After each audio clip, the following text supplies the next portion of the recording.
Hey guys, it's Brandy with Back Pocket Life Coach. Happy Thursday. I hope you're having an awesome week. Yesterday I talked about physical activity, so today I figured would be a good time to talk about nutrition. But I want to talk about it in a little bit of a different way than people might expect me to talk about it. Might be a little controversial, but I'm okay with that. A lot of you know that Back Pocket Life Coach is kind of the spawn of my other business, BD Fit Life, which has been going for about 9 years, focused on personal training and nutrition. And I've always taken the philosophy and prided myself in being what I've liked to call a real life trainer. There are a lot of trainers. We all have our different styles, and I think that's what's wonderful, right? Is that everybody has a different approach, and it is a really personal experience, personal bond, the same way therapy is. Same way a lot of different things are, right? It's about the connection between the two of you. That's where the magic really happens. That's how you see progress, right? And so I don't think anybody's wrong in their thinking. I think we're all just a little different. My philosophy is that I have always wanted my clients to know exactly who I am, exactly how I approach my fitness and nutrition, and why it works for me. I have never been, nor will I ever be, a fan of diets, crash diets, cleanses, liquid diets, high protein, low carb diets. I don't do diets. Why? Because the minute you say diet, you are addicted to food, period. The minute you tell yourself you cannot have something, that is the only thing you think about. Tell me I'm wrong.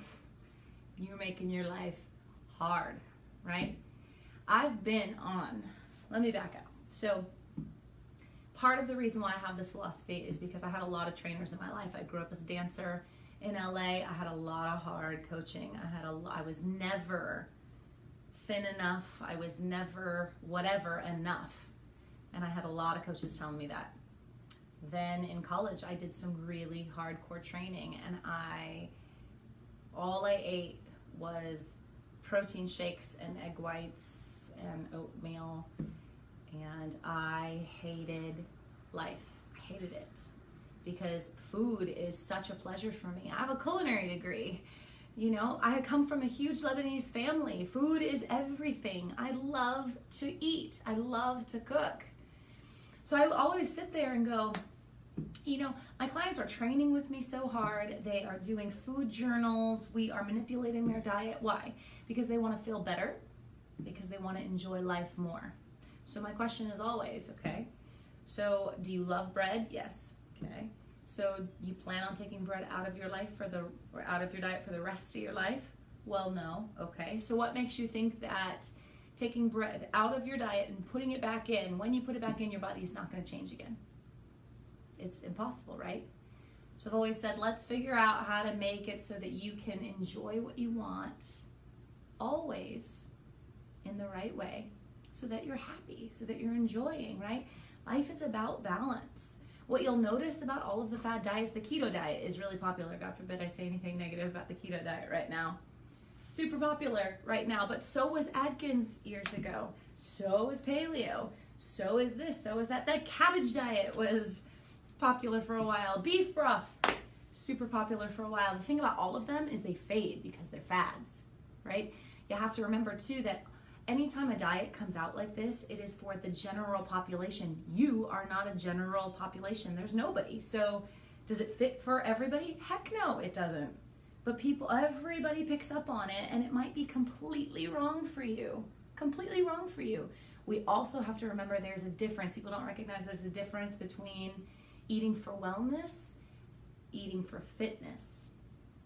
Two different things, but people put them in the same category and then do something completely different than what they're wanting, and then they're upset about the results. So gotta be really careful when we grab onto these mainstream ideas that don't last, and then we're suffering because we totally changed our routine or whatever and didn't go as planned, so on and so forth, or it worked for a hot minute and then you went back to your normal eating because what else are you gonna do, right? And it didn't help. So the only tried and true method, the only one one that has never faded is healthy choices, exercising, moving your body, and being smart, right? I'm also a huge, balance is everything, right? And I am a huge believer in knowing your body, knowing your weak points, and rolling with them, right? Ice cream is my favorite thing. I love ice cream and french fries. I could eat ice cream and french fries every single day. So what do? I cannot have ice cream in my house. I cannot. French fries are easy, right? Ooh, nobody has french fries in their house, but I cannot have ice cream in my house because I will eat it. I will eat all of it every day. I just know that about myself, right? So knowing that, I make the choice to not have ice cream in my house because I know I'll eat it, right?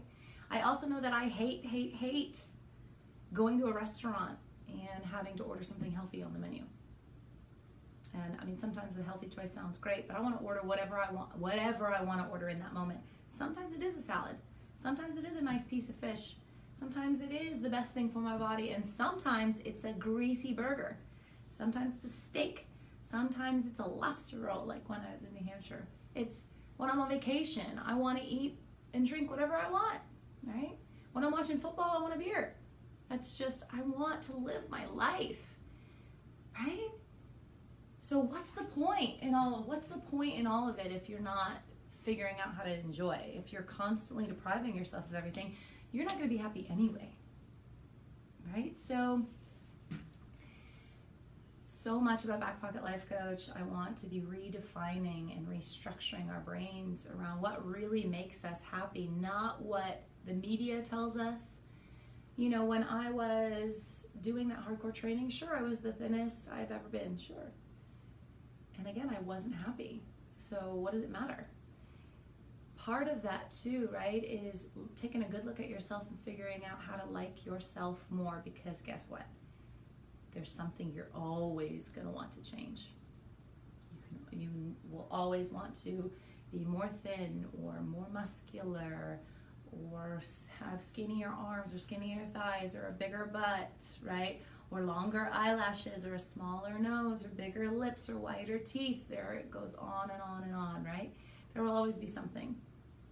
So changing the way we approach our view towards ourselves, the way we talk to ourselves, the way we learn to love ourselves is so important. So not only learning how your body works, the more in tune you get with your systems, I know exactly what foods make my body feel good, what foods make my body feel like crap, right? And the way we eat affects our mood. So if I'm eating a certain way and I'm then feeling a certain way, it's just piles on top of each other, and then there's more not feeling good, right? So just getting really familiar with your body, your emotions, and paying attention how you talk to yourself.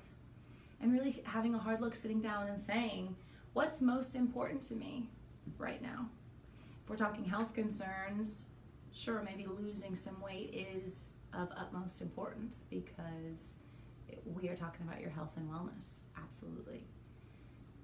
And maybe you're 22 and you're at a big point in your life and school needs to be your focus, and that's that, right? And you figure out, you know that you're going to need to stay up all night and read, and some junk food is going to get you through that. So we'll figure out how to balance that, right? Maybe you are going on vacation and you want to have whatever you want to have. So then we figure out how to make up for it before vacation and after vacation. And maybe it's just a weekly compromise with yourself. So I'm changing my meals so that I know I want to enjoy on the weekends, so I'm going to be real strict during the week. For me, it's, as I said, going out to restaurants. I don't like to have to choose specifically. It's the same when I'm socializing at all. I don't like to have to choose anything other than what I want. So I do the work when I'm by myself. During the week, there's no excuse for me to not be eating clean and healthy during the week when I'm by myself. There's no excuse. So when I go out, I can enjoy. So I roll with my personality. And yeah, you might be saying, well, my personality is I want to eat junk food all the time and sit on the couch. All right, well, then we got more to look at. But in general, I want you to be kinder to yourself about it and set yourself up for success so that you can be happy on this journey in wellness, not suffering all the time. What's the point, right? So if you need help with your nutrition, if you need to figure out your body, if you need to figure out how to talk to yourself more kindly, how to love yourself more, or you want to talk about meal planning, you want to talk about how to eat healthy, you don't even know how to start doing that, talk to me. We could go to the groceries. I used to go to the grocery store with my clients all the time, read nutrition labels, and talk to them about what eating healthy looks like. We can talk about that. We can redefine what eating well means for you and keep things in your life that you enjoy, not take everything out that you do. So check out my website, backpocketlifecoach.com. Message me, tell me what you need, and I'm here to help. Hope to talk to you soon.